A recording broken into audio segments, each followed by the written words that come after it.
Hey everybody, welcome on in to Sports Live in the 215. Today we'll discuss the Phillies taking the first two games from the Braves, and we'll preview games 3 and 4 of that series um, with Atlanta. So um, let's get into the 19-4 thrashing. Um, First, Aaron Nola, 6 innings. Um, oh, 6 innings, four hits, 3 walks, 4 strikeouts. I thought after the first inning he really kind of settled down, and um, he was just the Aaron Nola that Phillies fans have gotten used to seeing.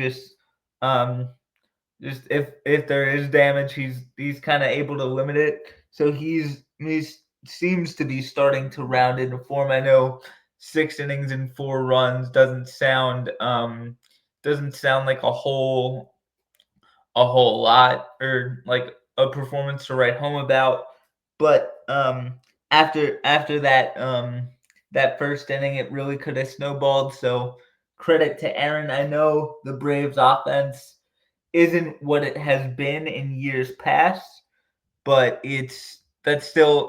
that's still a good offense. They still have some quality major league players in that lineup. So credit to Aaron for kind of battling, and obviously Kyle Schwarber. I mean, oh my God, I discussed this on the Patterson Ave sports show with James Scorza and Joe Marks. That was on the Hardcore Sports Network YouTube channel. Um, and I said the only person that's happier about Kyle Schwarber's performance this year is his agent. Like, cause that commission check for a new contract is gonna go up, and it's going to not just go up, but it's gonna skyrocket.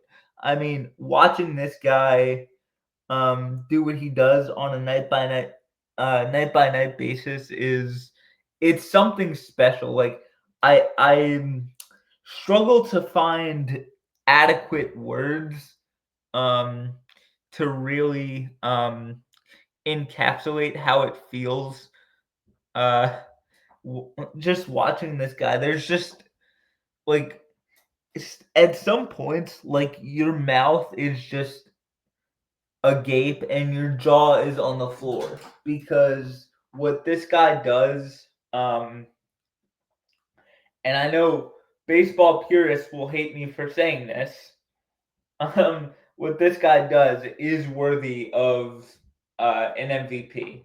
That you cannot convince me otherwise.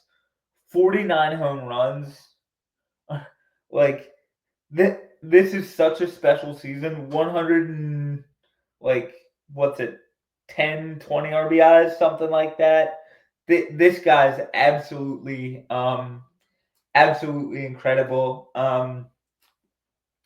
Thursday night's game was just an absolute thrashing of the Atlanta Braves, and um, it felt like the Phillies needed to kind of perform this proverbial exorcism, because after that Mets series, they definitely needed to exorcise some demons, and they got them out in a big way. And then the next night, Friday Night Baseball, national TV, I guess technically, um, Apple TV Plus, we had to scratch out a win thanks to an Alec Bohm sacrifice fly and Ranger Suarez going only 5 innings of 1 run ball. It looked like he had a lot of like three ball or at least like deep counts and stuff. So, like, those long at bats, it makes sense or it made sense for Friday night to kind of be more of a pullback game. Um, and yeah, I mean, Joan Duran, you want to talk about someone who desperately needed like a lights out, good night, game over type of appearance, it was number 59 for sure. Like he's not had one of those appearances in at least a week. So to see him come in and shut the door as well as he did is such a welcome sight to see, and um I think it's good for the Phillies to show that they can win. They can win a like postseason 2-1 um type of game where you have to kind of pull it out. And yeah, I mean, I know the Braves again, they haven't been as formidable as they've been in years past, but they know how to win those types of games. I mean, they won a World Series. They won a World Series in 2021. I still can't believe that's 4 years ago, but man, time flies, I guess.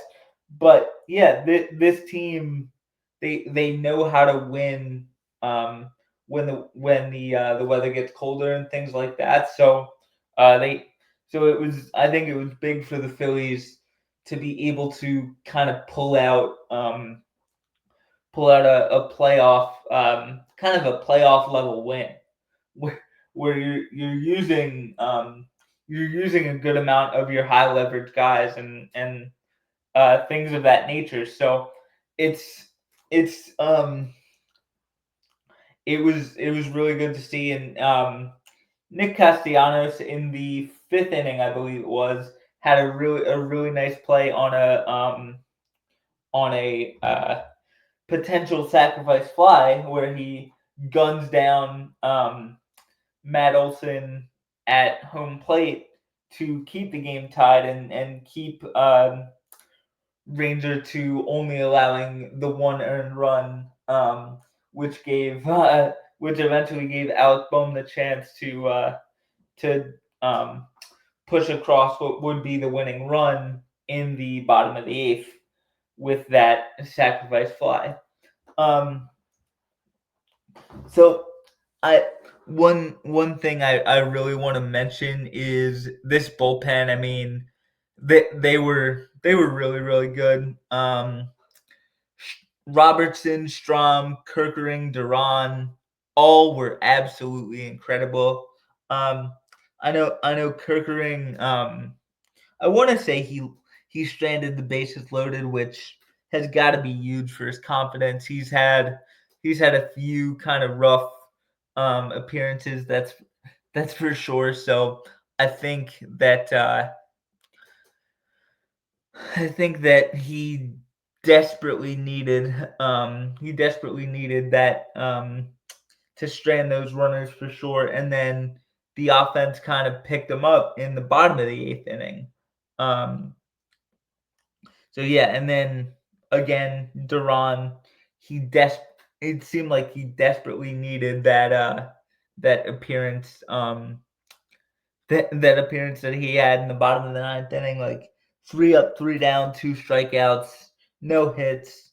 It was just lights out, good night, game over.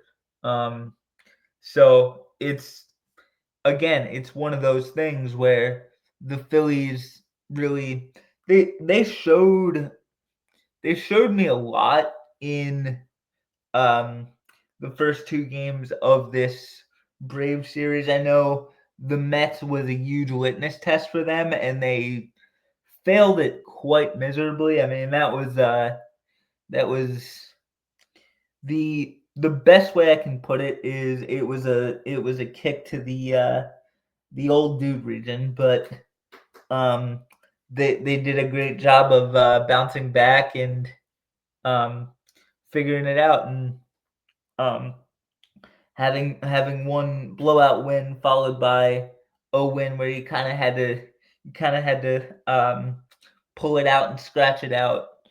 Um, but hey, that's baseball. One night you can look like the greatest offense in the world, and then the next um, the next you need to kind of scratch across a couple runs to win the next night's game or the next day's game. So that's one of those things where it's just, I mean, baseball happened. What can you say?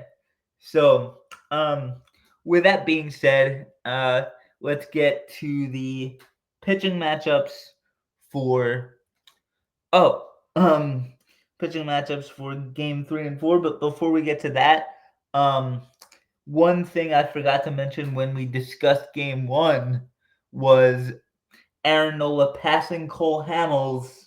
Um, I want to say for third all time in career strikeouts. So congratulations to Aaron. Well deserved. And it's when he's on his game, like he's been the past couple starts. Um, and obviously 6 innings and 4 runs isn't like super great, but considering he gave up 3 runs in the first inning and he thought, oh no, here we go again, like the fact that he was able to kind of bounce back and figure it out and go 6, that was absolutely huge. So I think he's starting to turn the corner, and with Zach Wheeler going down, we need Aaron Nola to be his best self. And if we get that, we have as good a shot as the Dodgers, the Padres, the Mets, and whoever else is in the playoffs to win the World Series. If we can get well, in the postseason, it's 4 starters, but if we can get five, all 4 or 5 starters just on top of their games, it's um it's absolutely incredible to watch. And the Phillies, I believe, are the most dangerous team in baseball because of that starting rotation. But as always, we'll see. Um, and and that's the beauty of baseball. So, with that being said, let's get to games 3 and 4. On the mound for the Braves tonight is the veteran right-hander Chris Sale. He is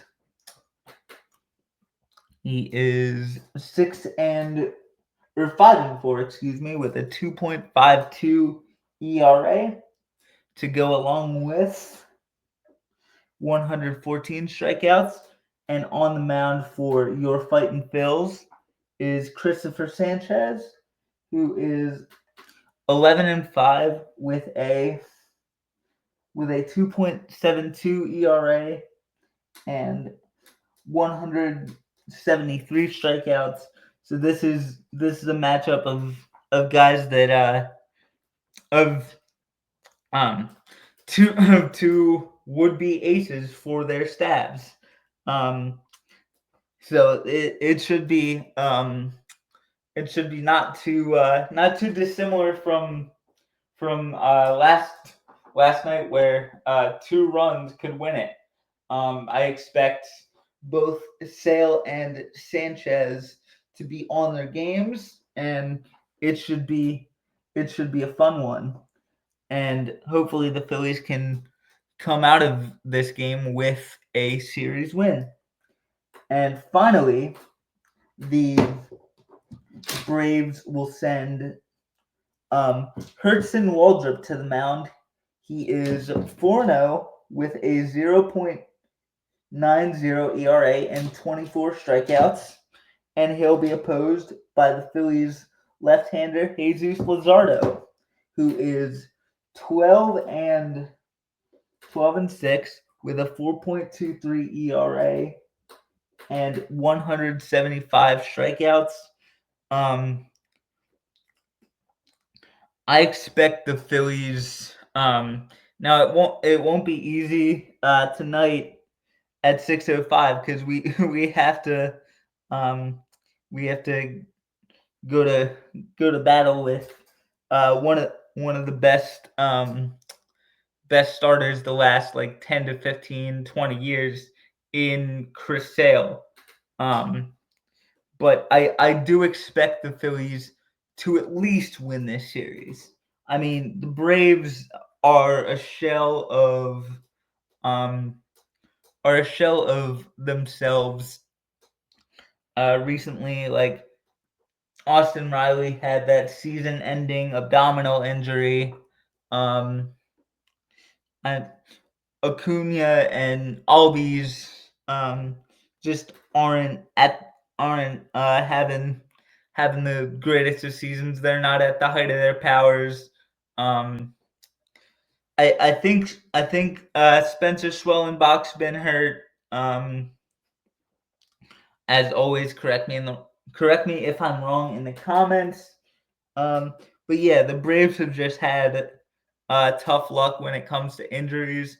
So I do think the Phillies will at least win this series. And my my players to watch, even though um he's not having the greatest of seasons, it it would probably be Ozzy Albies. He's just been a Phillies killer for some unknown, well, not some unknown reason. He's a really good player, but it's just like, oh my god, I hate him. Um, yeah, Ozzy Albies. He's whenever he sees that Phillies logo, he always seems to turn it on. And for the Phillies, my my player to watch is Kyle Schwarber. He's been everything the Phillies have asked for these last 4 years, and hopefully they can re-sign him. I mean, what can you say about this guy that hasn't already been said? Watching him um, watching him play, I know you can say this about Bryce Harper as well, but watching Kyle Schwarber play is worth the price of admission. Like um it's something special. I mean, every time he touches the plate, um, or every time he walks up to the batter's box, you stop what you're doing. You turn to your TV because you you want to see what that what that guy is going to do, because it's more often than not this year and the past 4 years, it's been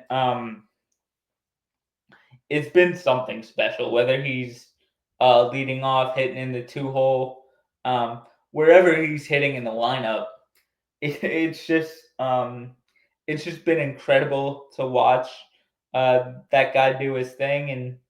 And yeah, I I can't wait to see how the rest of this series unfolds.